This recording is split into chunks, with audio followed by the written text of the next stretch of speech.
Hello everyone. আগের দিন দেখিয়েছিলাম তোমাদেরকে ওই ভারতী কালী মন্দির দেখিয়েছিলাম, সেখানেই আর কি শিবরাত্রির পরের দিন আর কি খাওয়া দাওয়া আছে। চলো তাহলে আগে খাওয়া দাওয়াটা করে নিই, তারপর তোমাদের সঙ্গে কথা বলছি। খাওয়া দাওয়াতে ছিল পোলাও, আলুর দম, খিচুড়ি, পাঁচমিশালি তরকারি আর তার সঙ্গে পায়েস। সে যে অমৃত সমান খেতে, হবে নাই বা কেন, ঠাকুরের প্রসাদ না?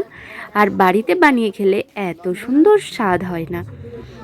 তারপর খাওয়া দাওয়া কমপ্লিট করে কাকিমার সঙ্গে একটু দেখা করে নিলাম। আর কাকিমা আর আমি দুজনেই খুব ছবি তুলতে ভালোবাসি, ফোন দেখলেই মনে হয় একটু ছবি তুলি। তারপর কিছুক্ষণ প্রোগ্রাম দেখে বেরিয়ে পড়লাম একটু বাগানের উদ্দেশ্যে।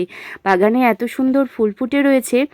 আমরা আর ওখানে ওই লাইন দিয়ে মাঠের মধ্যে সবাইকে খাওয়াচ্ছে, ওখানে আর খাইনি, কারণ এই কমিটির যারা মেম্বার, তারপরে গেস্ট, ডাক্তার, এদেরকে সবাইকে ওই মন্দিরের ভিতরেই খাওয়াচ্ছে, সেখানেই আমরা খেয়ে নিলাম।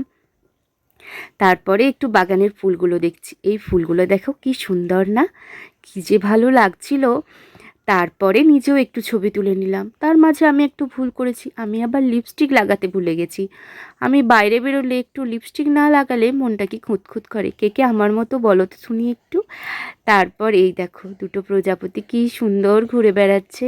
ভাবলাম একটু ভিডিও করে নিই, তবে ভিডিওতে সেভাবে বোঝা যাচ্ছে না, বাস্তবে আরও সুন্দর লাগছিল।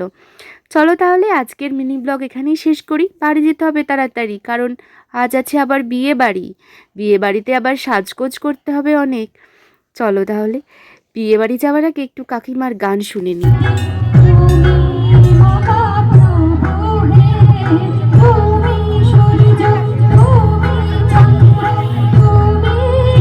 গান শোনা কমপ্লিট করে এই দেখো, বললাম না মাঠে খাওয়া দাওয়া চলছে, এই যে সেই মাঠে কত লোকজন হয়েছে।